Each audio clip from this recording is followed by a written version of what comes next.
Soon and very soon, we are going to see the King. Soon and very soon, we're going to see the King. All right, ladies and gentlemen, it is 8:30, and 14 minutes ago there was a 7.3. Okay, just off the coast of New Zealand. This has been warned about. Jesus said, earthquakes in diverse places. Be ye not afraid, for the end is not yet. These things must come to pass. This was his message in Matthew 24 concerning the days of sorrow. Wars, rumors of wars, which we see. Pestilence, which we see, which is sickness and disease.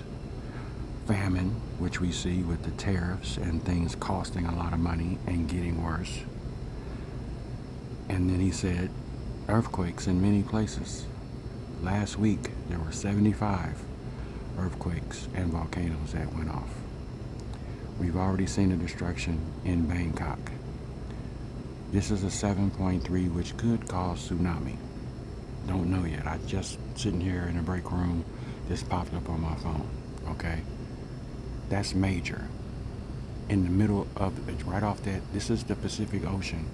The Pacific Rim, that tectonic plate.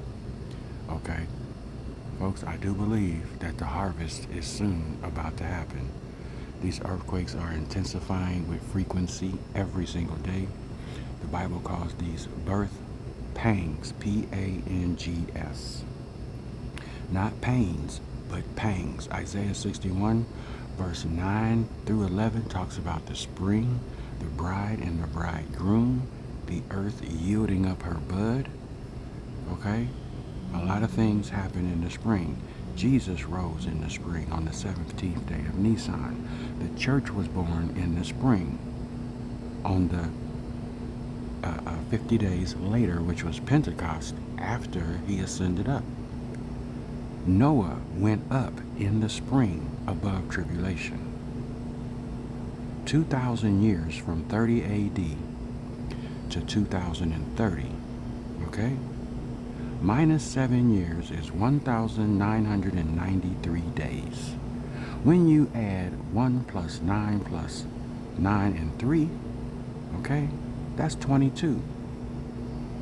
The Bible ends in 22, Revelation 22. Nisan 1 is today, which would make that 1,994 days, and you add all four of those numbers up, that takes us to 23. Add 7, that's 30. Revelation 19 and 11, Jesus makes his return. 19 and 11 is 30. Verse 14, the righteous, which were the inhabitants of heaven, come back with him in verse 14. Verse 14 means salvation. So that's what we're looking at, folks. This is harvest season, okay? The world thinks they're on 2025, but we're just now, today is 2023, according to the Hebrew lunar count, not the pagan count. And look at what we have here. A Christian in 1983, 1984 came out with a doomsday map, and he called himself a prophet, and he said that God gave him a map what the future of the world would look like. And in that doomsday map, every spot where we have earthquakes right now, that doomsday map is symbolic of where we're looking at.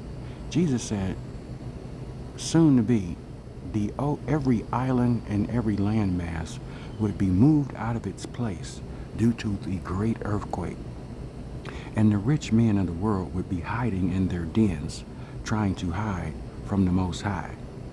But what they really don't know is that those dens are going to cook them like an oven, because the heat and magma from these underground and undersea volcanoes are going to come up, and they will be trapped, cooked in those bunkers. Folks, I don't know what else to tell people. You know, there's a lot of Thomas-spirited people out here who don't believe. But Jesus said in Genesis 1 and 14 to use the sun, moon, and stars. And we also know in Revelation 20 and 22 21 and 22 that Jesus says that the sun will no longer be needed, neither will the moon, because when the New Jerusalem sets down on earth, he would be the light thereof. The sun is on its way out, and we're in a solar maximum, and there's big coronal holes in the sun.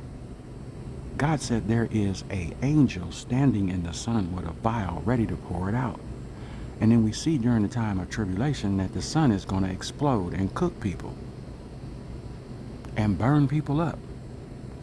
Look at what we have. We have negative energy coming from that sun, which is called radiation, the gamma rays, those solar CMEs, and it is affecting how we feel on Earth. A lot of us are not feeling well lately because of this radiation hitting the Earth. It was said last year that our North and South Pole have already been moved. Okay? Due to geophysics and what they're studying. And all they're really doing is just backing up what the Bible say. And here we see it, folks. This has been intensifying, man. It is not getting any better. Stop depending on Trump and these tariffs. It is not getting any better. Mankind is all over the world protesting negative energy that's affecting the earth. Civil war is on the brink. World war is on the brink. Okay? I do DoorDash and Instacart. I see the prices of food going up. People can't afford it. We are in the beginning, folks. And if you have not repented and given your life to the Most High Yah through His Son, Jesus Christ, and by His blood, you better get busy. Because the Bible says there's coming a time, if we're in the days of Noah, that there's a door on that ark that no man can open it once it's shut. Okay? This is where we are. Powerful earthquakes, ladies and gentlemen. Powerful. This video will go up on my YouTube channel as well. So you better start praying and getting your spiritual business together. Okay? Stop laughing this stuff off. This is serious. Deuces.